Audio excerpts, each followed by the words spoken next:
بسم اللہ الرحمن الرحیم۔ سوشل میڈیا کے ذریعے علم تک رسائی بہت آسان ہو چکی ہے، لیکن خبردار ہوشیار، کہیں آپ علم سیکھتے سیکھتے اللہ سے دور نہ ہو جائیں۔ صدیوں سے لوگ نماز میں فرائض، سنتیں اور نوافل ادا کرتے آ رہے تھے، لیکن سوشل میڈیا پر آ کے کچھ لوگوں نے بتایا کہ صرف فرض پڑھنے سے بھی کام چل جاتا ہے۔ صدیوں سے رمضان المبارک کے اندر مسلمانوں میں عبادات کا سلسلہ چلتا آ رہا تھا، پھر سوشل میڈیا پر کچھ لوگوں نے آ کر بتایا کہ تراویح تو نماز ہی کوئی نہیں ہے، یعنی یہ آپ کو علم سکھایا جا رہا ہے۔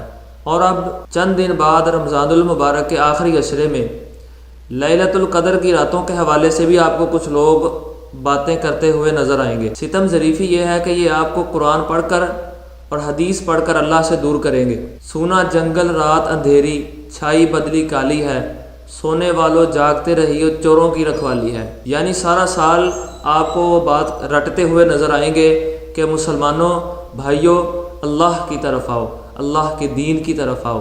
جب کوئی مسلمان اللہ کی عبادت کے لیے مسجد کا رخ کرتا ہے تو یہ آگے سے الٹی سیدھی باتیں بنا کر لوگوں کے اندر یہ باتیں پھیلا دیتے ہیں۔ اب آپ خود سوچئے، کہیں آپ علم سیکھتے سیکھتے اللہ سے دور تو نہیں ہو رہے؟ وہ ایک بڑا پیارا شعر ہے، اللہ سے کرے دور تو وہ تعلیم بھی فتنہ، املاک بھی اولاد بھی جاگیر بھی فتنہ، ناحق کے لیے اٹھے تو وہ شمشیر بھی فتنہ، شمشیر ہی کیا نعرہ تکبیر بھی فتنہ۔